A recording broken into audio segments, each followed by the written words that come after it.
Yun, magandang gabi po mga kabonsay. Ngayon po is babahagi ko naman po sa inyo yung material po natin na pinagkali-kalikot po natin. As pinakita ko po ngayon mas maganda po kasi magpakita ngayon is yung gabi. Kasi wala pong background na masyadong wala tayong ginaglagay po yung mga iba po nating mga kabonsay. Nilalagyan po ng blackboard or ano pang tela po na para makita. Ito po ay gawa po natin na isa pong bonsai. Yun nga po, ayan po yung ipapashare ko sa inyo.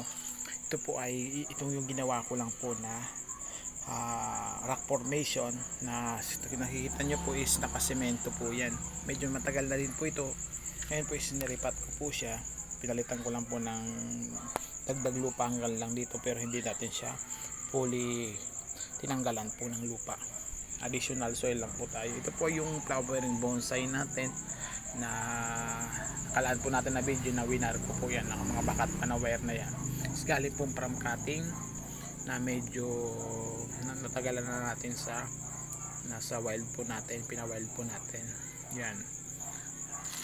Yan yung bonsai material po natin na local melendres o Largitrumia indica. Marami pa pong bubunuin ditong araw o buwan para mas mapaganda pa po natin at mapataba po natin itong mga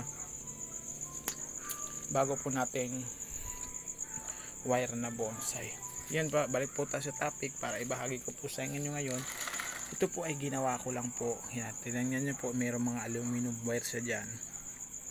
Ito po ay para iklam ko lang. Dati na po siyang nakatanim dito sa isa pong dating plato lang ito. Lalagyan ng mga sabaw. Ginawa ko pong training pot niya dahil po nabasag is niremedyohan na lang natin.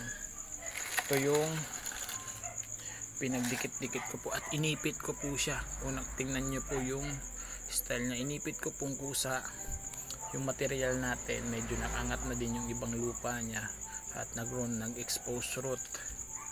Yan, inipit ko po siya ng semento. Nilagyan ko lang po siya dito ng dati ng tela para hindi naman po malagyan ito ng semento. May nahinalo ako ditong purong semento po yung ginamit ko dito, kaya po naging ganito. Ayan, ibabahagi ko po kesa po yung iba kasing kabonsay natin, inuukit nila, gawagamit sila ng ceramic drill bit para mabutas po yung isang bato.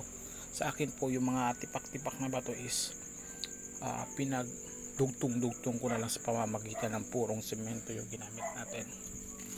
Ayan.